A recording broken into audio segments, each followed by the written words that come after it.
सुबह 8 बजे से काउंटिंग का जो दौर था वो शुरू हो चुका है। अभी हम मौजूद हैं सिवान के मतगणना केंद्र पे और यहाँ पे आप देख सकते हैं कि हम मीडिया कंट्रोल सेंटर जो बना हुआ है, नियंत्रण कक्ष, वहाँ पे मौजूद हैं। सारे पत्रकार, सिवान के जो पत्रकार हैं, जिनकी जिम्मेवारी है कि आज की एक एक खबर को आप तक पहुंचाने के लिए, वो सभी यहाँ पे बैठे हुए हैं। कुछ लोग बाहर की जो खबरें हैं उसे संकलन कर रहे हैं, लेकिन जिस तरह के रुझान अभी 8 बजे के बाद से आना शुरू हो चुका है, और एक बार हम चाहेंगे कि जो टीवी पे जो चल रहा है, रुझान आया हुआ है, बीजेपी 17, कांग्रेस 5, इस तरह के जो ये रुझान है, अभी ये नहीं कि इसे हम सीट पे नहीं मान सकते हैं, ये रुझान है। अभी जैसे जैसे आगे बढ़ेगा परिस्थितियाँ बदलेंगी और ये सीटों का जो आंकड़ा है वो आगे बढ़ेगा। लेकिन उसके पहले हम यहाँ पे मौजूद हैं, हमारे साथ सहारा अखबार के जिला संवाददाता अरविंद जी, आपने देखा कि पूरे चुनाव के दौरान जिस तरह से चुनाव के बाद जो रिजल्ट आने, एग्जिट पोल जिसे कितने सहमत हैं उस एग्जिट पोल से? देखिए, एग्जिट पोल तो एग्जिट पोल है, लेकिन महत्वपूर्ण बात यह है कि पहली बार शायद संसदीय चुनाव के इतिहास में ये पहली बार हुआ है कि किसी एग्जिट पोल में सभी चैनल्स, चाहे वो सत्ता के करीबी चैनल्स रहे हों या फिर सत्ता के खिलाफ न्यूज़ चलाने वाले चैनल्स रहे हों, लेकिन कॉमन तौर पर सबने बीजेपी को लीडिंग दिखाया है और देश में सरकार बनती हुई दिखाई है।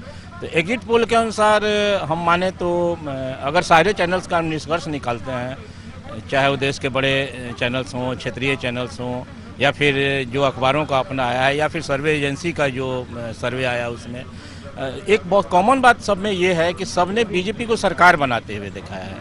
ऐसे में देश में आम आदमी भी जो है ये एक तरह से मान के चल रहा है कि जो नतीजे आएंगे, हालांकि रुझान आने, लेकिन जो एग्जिट पोल पे उंगली इसलिए उठ जाती है कि 2014 में मोदी जी की लहर थी, आंधी थी, और 15 में जब बिहार विधानसभा के चुनाव हुए थे उस समय नीतीश कुमार लालू जी के साथ चले गए थे और उसके बाद पूरा बीजेपी यहाँ पे अकेले चुनाव लड़ा था, अकेले कैंपेनिंग किया था, और उस समय लगा था कि बीजेपी अकेले बिहार में सरकार बनाएगी। और आंकड़ा जब जैसे जैसे ईवीएम खुलता गया उसके बाद से आंकड़े बिल्कुल विपरीत आए, 52 सीट पे बीजेपी जाके सिमट गई। बिल्कुल, उस समय का जो एग्जिट पोल था वो एक तरह से बीजेपी वर्सेज महागठबंधन के तौर पर देखा गया था। जो केंद्र सरकार के लिए चुनाव होता है और राज्य सरकार के लिए चुनाव होता है, दोनों के चुनाव का जो ट्रेडिशन होता है वो अलग अलग तरीके से होता है। क्योंकि केंद्र में सरकार बनाने के लिए इस बार चुनाव हुआ है, लोगों का ध्यान मोदी सरकार पर था, मोदी के खिलाफ था। उस समय का जो चुनाव हुआ था वो स्थानीय मुद्दों पर हुआ था। ठीक है, उस समय का बीजेपी का भी मोदी का जो इम्पैक्ट था वो था, राज्य में था, उसको असर दिखना चाहिए था।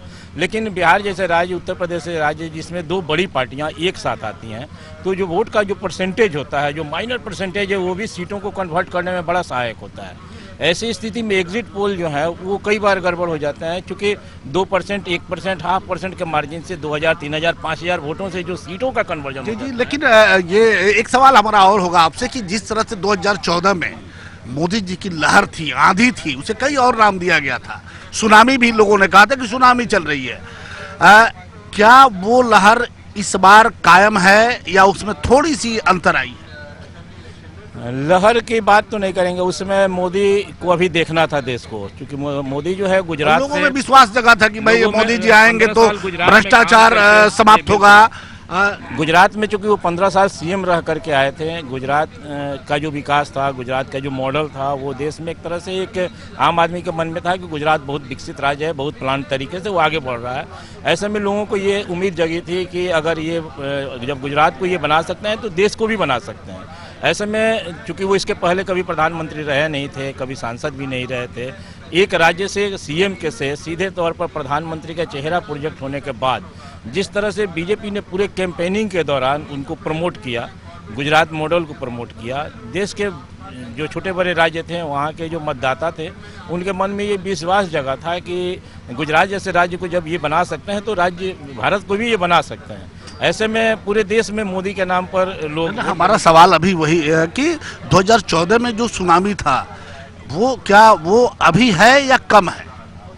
इसमें दो बातें हो सकती हैं कला जी। एक बड़ा सवाल ये था कि उस समय देखना था और इस बार देख लिया गया 5 साल। तो कई बार होता है कि उम्मीद में लोग वोट कम करते हैं, कुछ लोग सोचते हैं कि इनसे होगा कि नहीं होगा, क्योंकि इस बार 2 तरह के वोटर्स होंगे। एक जिन्होंने प्रधानमंत्री के 5 साल के कार्यकाल को अच्छा माना होगा और एक जिनको लगा होगा कि इनका हानिकारक होगा कि इनका कार्यकाल अच्छा नहीं रहा है। तो ऐसे में जब 5 साल आप रह लेते हैं सत्ता में, जब प्रधानमंत्री हो या आप मतलब ये माना जाए कि वो लहर इस समय नहीं लहर के तौर पर आप दूसरी बार नहीं आ सकते। किसी भी चुनाव बार जो हो रहा है काम की बदौलत हो रहा है। आपने जो अच्छा किया कैंपेनिंग के बदल पर आप अपनी बातों को किस स्तर तक आम जनता के बीच ले जा पा रहे हैं, आपने जो किया है नहीं किया है, जो नहीं किया उसको कैसे आप छुपा पाते हैं, आपने जो किया है कैसे उसको बता पाते हैं जनता के बीच में। क्योंकि देश में देखिए सुनना देखना एक बहुत बड़ा इम्पैक्ट होता है। अच्छा, आज तो 23 तारीख है, आज तो सब कुछ कुछ घंटों के बाद सामने आ जाने वाला है। आपको क्या लगता है कि अगर जो एग्जिट पोल के जो आंकड़े थे उसके अगर नीचे बीजेपी की सीट आती है तो कितनी कठिन परीक्षा होगी मोदी के लिए सरकार बनाना? इसमें 2 चीज़ है। एक तो कि अगर बहुमत के आंकड़े के आसपास रहते हैं तो निश्चित रूप से प्रधानमंत्री मोदी बनेंगे, इसमें कोई शक नहीं है। ये तो फाइनल है कि मोदी ही सबसे बड़ी पार्टी आज देश के जो चुनाव के रिजल्ट आने वाले हैं उसमें सबसे लार्जेस्ट पार्टी बीजेपी होगी, इसमें कहीं दो राय नहीं है। लेकिन अगर उस जादुई आंकड़ा 272-73 को हम नहीं छू पाते हैं की बात कर रहे हैं कि अगर आसपास रहे, हम वही बात हम आपसे बता रहे हैं कि अगर हम आसपास रहे, बीजेपी अगर आसपास रहती है 260, 262, 250 क्रॉस कर जाती है, तब भी प्रधानमंत्री नरेंद्र मोदी के नाम पर चुनाव में गया है, जो भी उनका गठबंधन गया है या फिर जो बीजेपी के सांसद भी गए हैं वो मोदी के नाम पर गए हैं। बाहर से फिर सीटें कैसे आएंगी? बाकी तो जितने आपके अलायंस हैं बीजेपी के या उनके विरोधी हैं में, जब कई बार ऐसा होता है कि कई ऐसी पार्टियां हैं जिन्होंने कांग्रेस से एक बराबर दूरी बना कर रखी है पूरे चुनाव के दौरान। ये ठीक है कि वो कांग्रेस को सपोर्ट करने की बात जरूर करते रहे हैं, लेकिन उन्होंने कांग्रेस से एक दूरी बना करके रखी है, उनकी अपनी स्ट्रेटजी रही है। कोई और चेहरा भी सामने आ सकता है क्या? मोदी को अगर बाय द वे अगर 50 पे जाके गाड़ी अटक जाती है तो फिर कोई और चेहरा भी सामने आ सकता है क्या? ये बिल्कुल, इस पर बहुत समय से बात चल रही है, विपक्ष भी कह रहा है, कई दल भी इस बात को कह रहे हैं, भारतीय जनता पार्टी में भी कई बड़े नेता इस बात को इनडायरेक्ट रूप से कह चुके हैं कि अगर बहुमत का आंकड़ा दूर रह जाता है तो ऐसे में किसी तीसरे चेहरे के ऊपर हम दूसरे दलों से समर्थन मांग सकते हैं। तो ये बहुत बड़ी बात नहीं होगी अगर कोई तीसरा चेहरा जो है वो अचानक। चलिए, आपने देखा कि पाठक जी से हमारी बातचीत हो रही थी। सहारा के यहाँ के ब्यूरो चीफ हैं और बड़ी अच्छी बातें उन्होंने कही कि अगर 250 के आसपास बीजेपी जाती है, उस जादुई आंकड़े के करीब जाती है, तो ये तो तय है कि मोदी जी ही सरकार बनाएंगे। लेकिन समस्या उस समय आएगी जब सीटें कम आएंगी। अगर सीटें कम आती हैं तो प्रधानमंत्री कौन बनेगा? ये हालांकि उन्होंने ये भी स्पष्ट किया कि कुछ नामों पे चर्चा और है, जो समय आने पे वो शायद सामने आएंगे। लेकिन जैसे जैसे अभी कहना कुछ संभव नहीं है, कुछ घंटे के बाद स्थिति लगभग स्पष्ट हो जाएगी, लगभग 4 घंटे के बाद। लेकिन जब तक स्थिति स्पष्ट नहीं होती है तब तक तो हमें आकलन करना ही होगा। हमारे साथ शंभू कुमार अभय बैठे हुए हैं। सर, आप बताएं कि आपको क्या लगता है कि जो एग्जिट पोल पे अभी सवाल उठ रहे हैं, एग्जिट पोल को क्या मानते हैं कि ये सीटों में बदल पाएगा? नहीं, अभी कुछ नहीं कहा जा सकता है।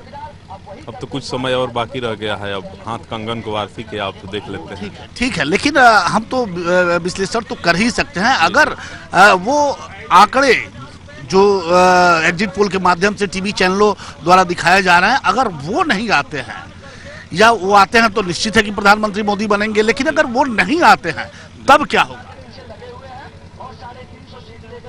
अभी तो एग्जैक्ट पोल उसको नहीं माना जा सकता है, उसको कैसे कह दें कि लेकिन पूरा देश तो देख रहा है। आज एक सवाल, चलिए हम आपसे मीडिया के माध्यम से, और मीडिया का सवाल मीडिया से ही होने जा रहा है कि अगर ये जो 265, 200 कुछ चैनल 286 तक 386 तक चले गए हैं, अगर ये नहीं होता है, इसके उल्टा कुछ होता है, तो क्या आने वाले समय में मतलब कि आज शाम से मीडिया चैनलों पे भी उंगली उठेगी? निश्चित उंगली उठेगी, इसमें कहीं कोई दो राय नहीं है। जितना हाय तौबा मचा एग्जिट पोल को लेकर के, इतना नहीं मचना चाहिए था। मीडिया का साख कहीं ना कहीं गिर रहा है और पत्रकार जो हैं अब दलगत भावना से जुड़ने लगे हैं। ऐसा नहीं होना चाहिए। पत्रकारिता को आप भी देखते होंगे चैनलों पे जब डिबेट चलता है और कुछ पत्रकारों को हम देखते हैं कि वो बिल्कुल एक प्रवक्ता के तौर पे काम करते हैं। जी जी जी। तो ये बड़े मन में कि पत्रकार किसी दल का प्रवक्ता नहीं हो सकता, पत्रकार समाज का आईना होता है। समाज की जो बातें हैं वो हमें सामने लाने की जरूरत है। लेकिन जब पत्रकार सत्ता पक्ष के, तो उसे कई नाम दे दिया जाता है। नहीं, ये तो है। बहुत सारे पत्रकार हैं जो दलगत भावना से जुड़े हुए हैं, बैनर रखे हैं चैनल का, अखबार का, लेकिन काम कर रहे हैं किसी राजनीतिक दल का, किसी व्यक्ति विशेष दल के किसी नेता का काम कर रहे हैं। क्या आपको लगता है कि ऐसे पत्रकार जीवन में कभी पत्रकारिता कर पाएंगे? कभी नहीं कर पाएंगे। और वैसे ही पत्रकारों की संख्या आज ज्यादा है। अब जैसे पत्रकार नहीं टिक पाएंगे वहाँ। दलाली और चापलूसी करना तो हमारे और आपके फितरत की बात नहीं है। आप और हम वहाँ नहीं टिक पाएंगे। दलाली की प्रथा से आज जूझ रही है पत्रकारिता।